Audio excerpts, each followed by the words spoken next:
بسم الله الرحمن الرحيم. الحمد لله الذي أنزل على عبده الكتاب ولم يجعل له عوجا قيما لينذر بأسا شديدا من لدنه ويبشر المؤمنين الذين يعملون الصالحات أن لهم أجرا حسنا ماكثين فيه أبدا وينذر الذين قالوا اتخذ الله ولدا ما لهم به من علم ولا لآبائهم كبرت كلمة تخرج من أفواههم إن يقولون إلا كذبا فلعلك باخع نفسك على آثارهم إن لم يؤمنوا بهذا الحديث أسفا إنا جعلنا ما على الأرض زينة لها لنبلوهم أيهم أحسن عملا وإنا لجاعلون ما عليها صعيدا جرزا أم حسبت أن أصحاب الكهف والرقيم كانوا من آياتنا عجبا إذ أوى الفتية إلى الكهف فقالوا ربنا آتنا من لدنك رحمة وهيئ لنا من أمرنا رشدا فضربنا على آذانهم في الكهف سنين عددا ثم بعثناهم لنعلم أي الحزبين أحصى لما لبثوا أمدا نحن نقص عليك نبأهم بالحق إنهم فتية آمنوا بربهم وزدناهم هدى وربطنا على قلوبهم إذ قاموا فقالوا ربنا رب السماوات والأرض لن ندعو من دونه إلها لقد قلنا إذا شططا هؤلاء قوم اتخذوا من دونه آلهة لولا يأتون عليهم بسلطان بين فمن أظلم ممن افترى على الله كذبا وإذ اعتزلتموهم وما يعبدون إلا الله فأووا إلى الكهف ينشر لكم ربكم من رحمته ويهيئ لكم من أمركم مرفقا وترى الشمس إذا طلعت تزاور عن كهفهم ذات اليمين وإذا غربت تقرضهم ذات الشمال وهم في فجوة منه ذلك من آيات الله من يهد الله فهو المهتد ومن يضلل فلن تجد له وليا مرشدا وتحسبهم أيقاظا وهم رقود ونقلبهم ذات اليمين وذات الشمال وكلبهم باسط ذراعيه بالوصيد لو اطلعت عليهم لوليت منهم فرارا ولملئت منهم رعبا وكذلك بعثناهم ليتساءلوا بينهم قال قائل منهم كم لبثتم قالوا لبثنا يوما أو بعض يوم قالوا ربكم أعلم بما لبثتم فابعثوا أحدكم بورقكم هذه إلى المدينة فلينظر أيها أزكى طعاما فليأتكم برزق منه وليتلطف ولا يشعرن بكم أحدا إنهم إن يظهروا عليكم يرجموكم أو يعيدوكم في ملتهم ولن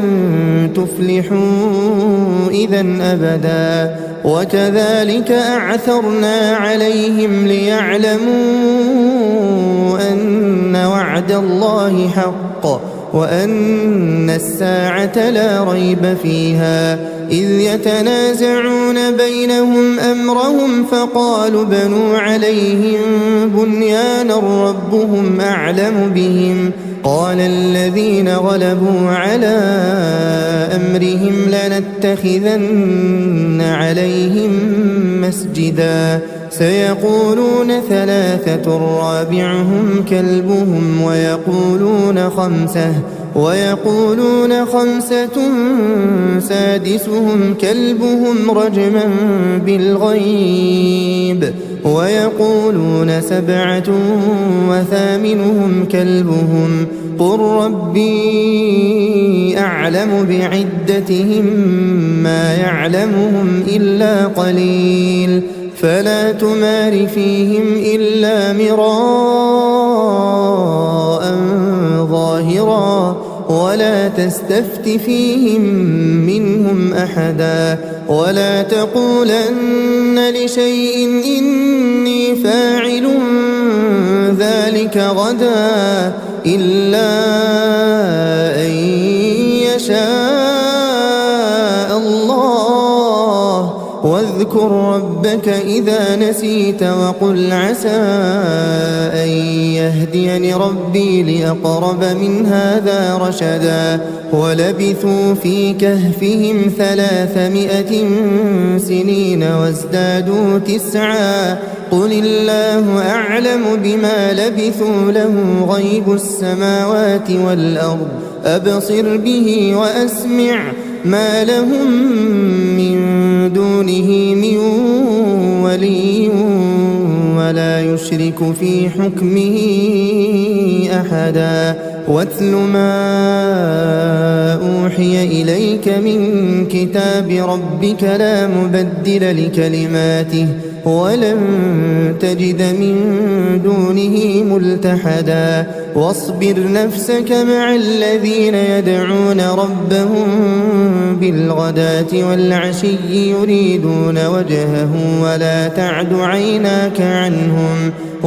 تعد عيناك عنهم تريد زينة الحياة الدنيا ولا تطع من أغفلنا قلبه عن ذكرنا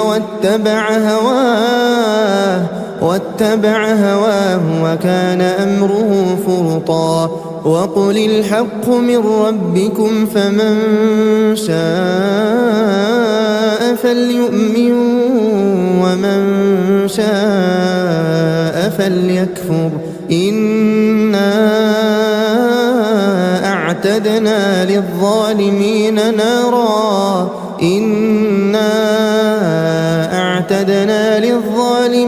نارا أحاط بهم سرادقها وإن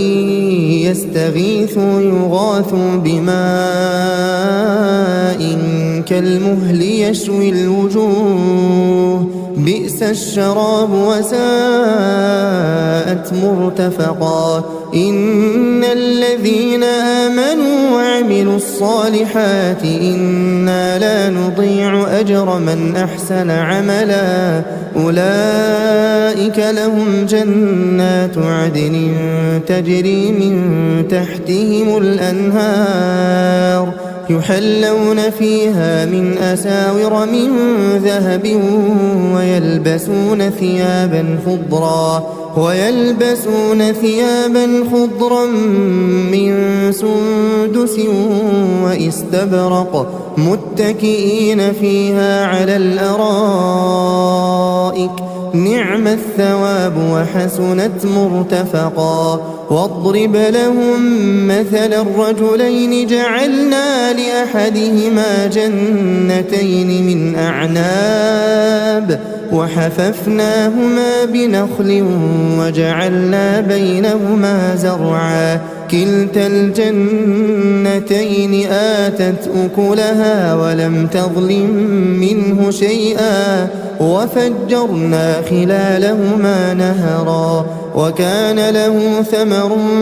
فقال لصاحبه وهو يحاوره أنا أكثر منك مالا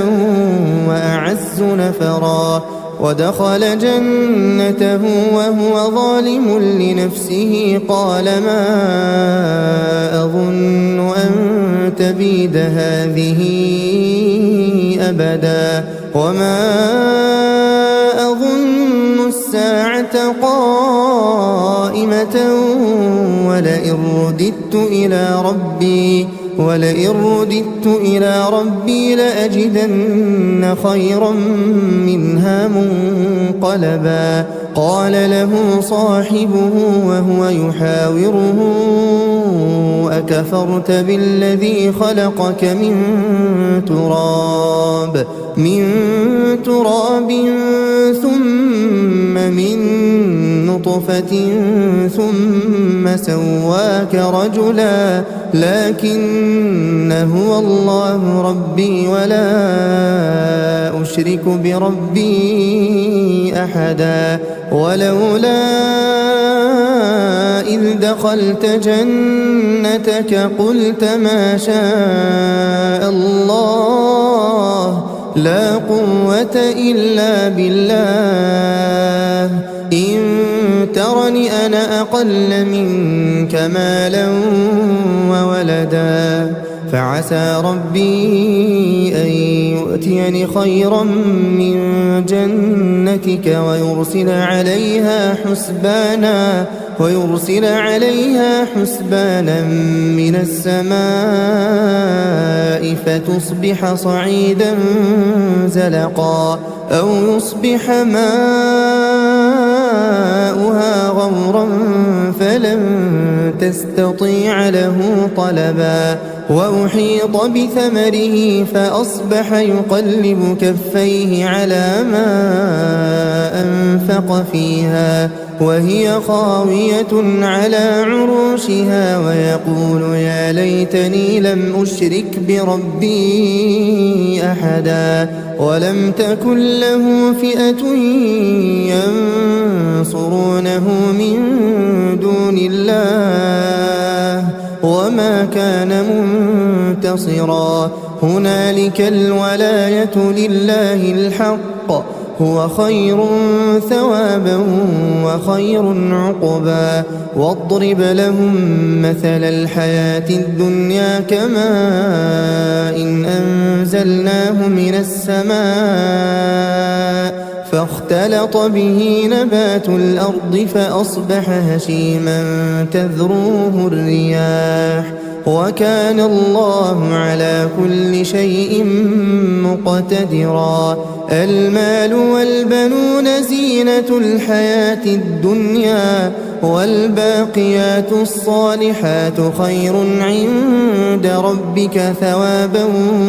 وخير أملا ويوم نسير الجبال وترى الأرض بارزة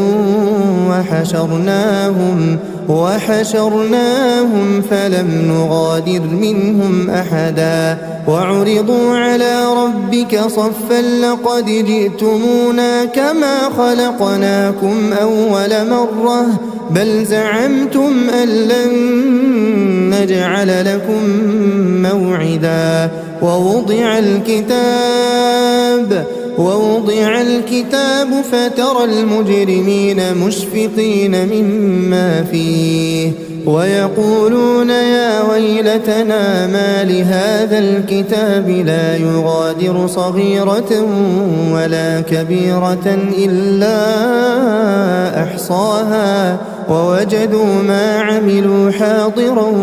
ولا يظلم ربك أحدا وإذ قلنا للملائكة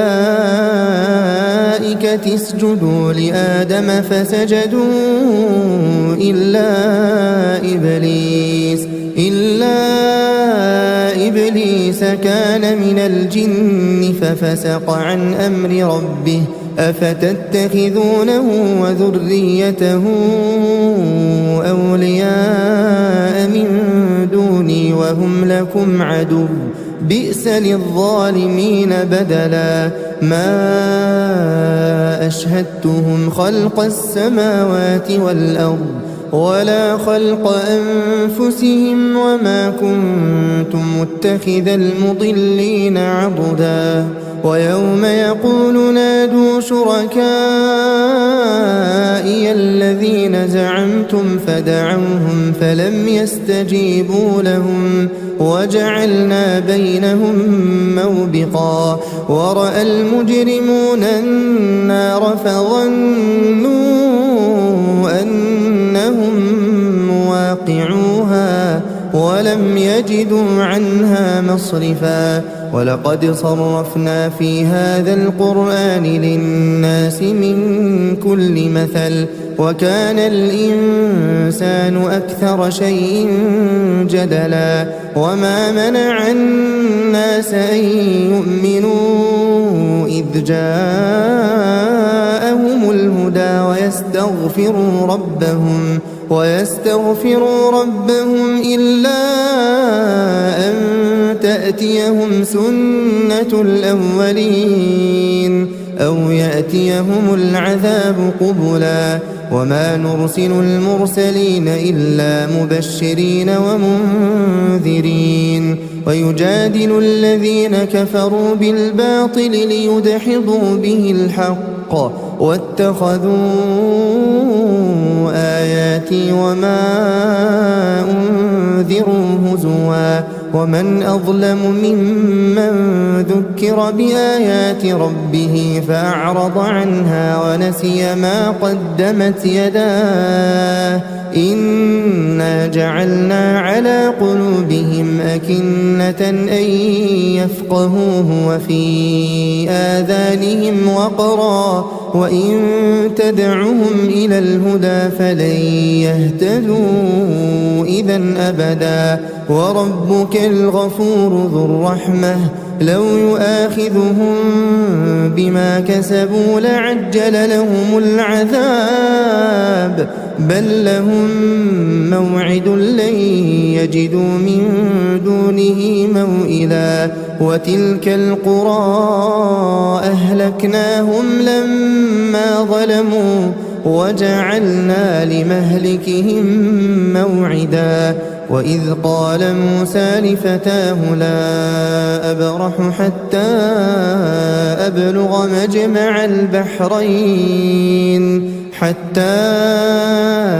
أبلغ مجمع البحرين أو أمضي حقبا فلما بلغا مجمع بينهما نسيا حوتهما فاتخذ سبيله في البحر سربا فلما جاوزا قال لفتاه آتنا غداءنا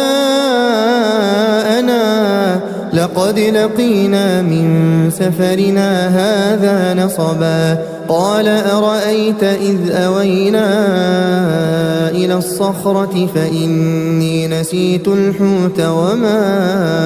أنسانيه إلا الشيطان أن أذكره واتخذ سبيله في البحر عجبا قال ذلك ما كنا نبغي فارتدا على آثارهما قصصا فوجدا عبدا من عبادنا آتيناه رحمة من عندنا وعلمناه من لدنا علما قال له موسى هل أتبعك على أن تعلمني مما علمت رشدا قال إنك لن تستطيع معي صبرا وكيف تصبر على ما لم تحط به خبرا قال ستجدني إن شاء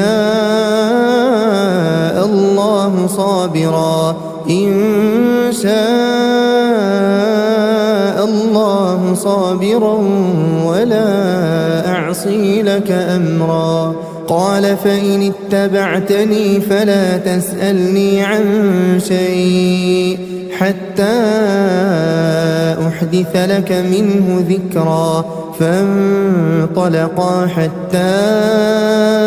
إذا ركبا في السفينة خرقها قال أخرقتها لتغرق أهلها لقد جئت شيئا إمرا. قال ألم أقل إنك لن تستطيع معي صبرا. قال لا تؤاخذني بما نسيت ولا ترهقني من أمري عسرا. فانطلقا حتى إذا لقيا غلاما فقتله. قال أقتلت نفسا زكية بغير نفس لقد جئت شيئا نكرا. قال ألم أقل لك إنك لن تستطيع معي صبرا. قال إن سألتك عن شيء بعدها فلا تصاحبني قد بلغت من لدني عذرا. فانطلقا حتى إذا أتيا أهل قرية استطعما أهلها فأبوا أن يضيفوهما فوجدا فيها جدارا يريد أن ينقض فأقامه. قال لو شئت لاتخذت عليه أجرا. قال هذا فراق بيني وبينك سأنبئك بتأويل ما لم تستطع عليه صبرا. أما السفينة فكانت لمساكين يعملون في البحر فأردت أن أعيبها وكان وراءهم ملك يأخذ كل سفينة غصبا. وأما الغلام فكان أبواه مؤمنين فخشينا أن يرهقهما طغيانا وكفرا. فأردنا أن يبدلهما ربهما خيرا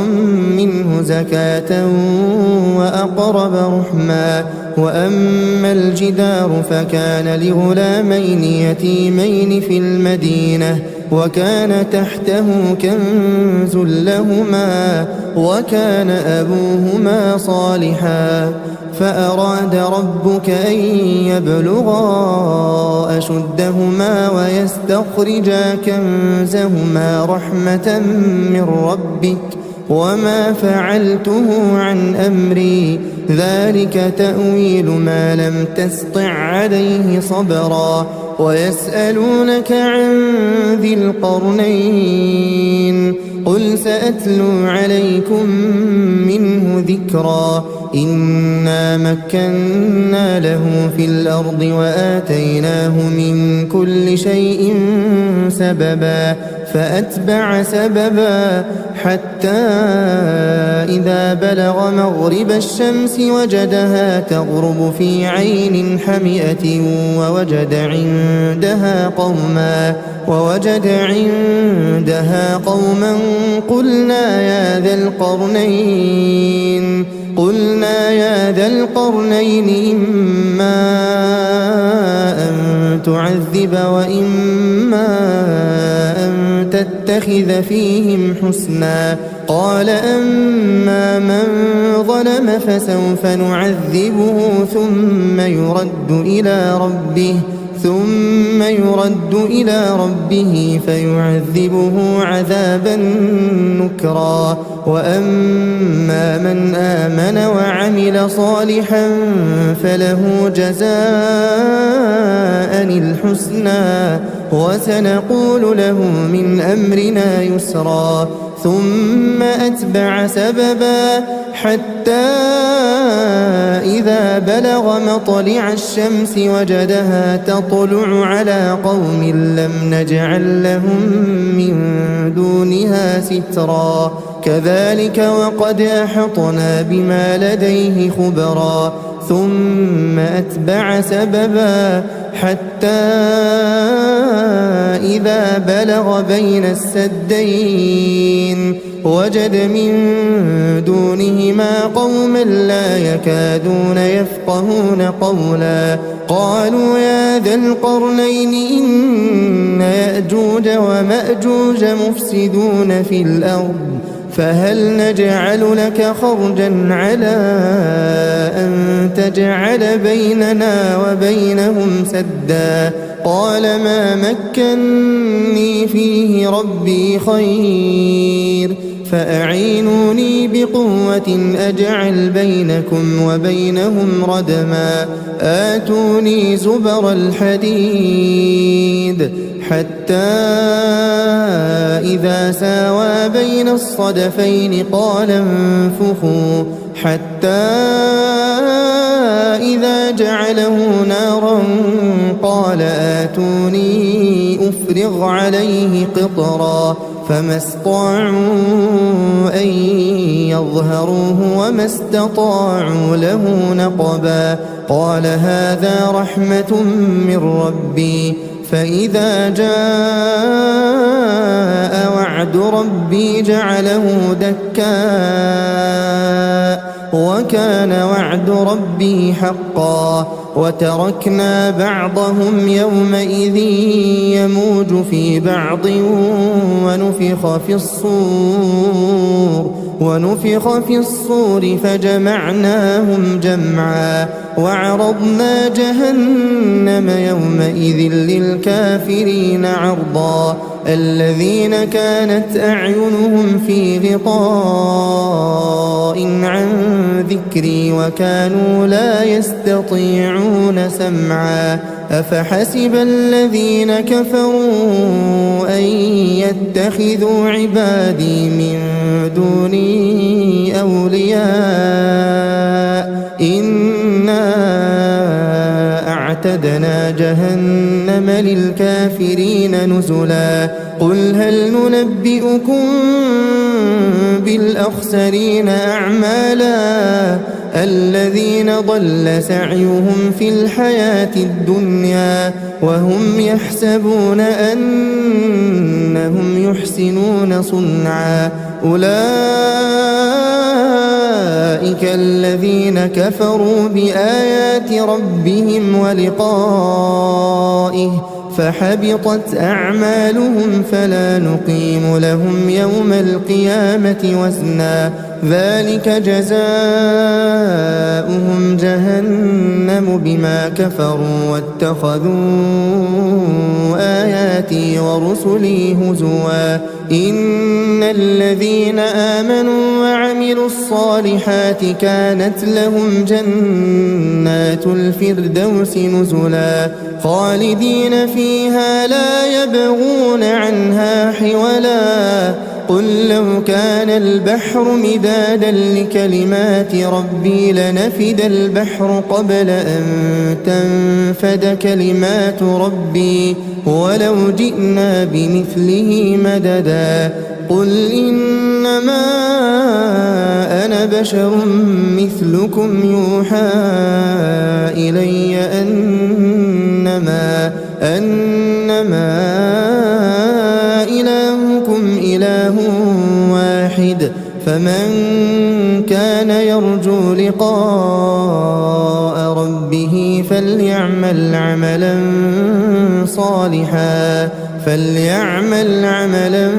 صالحا ولا يشرك بعبادة ربه أحدا.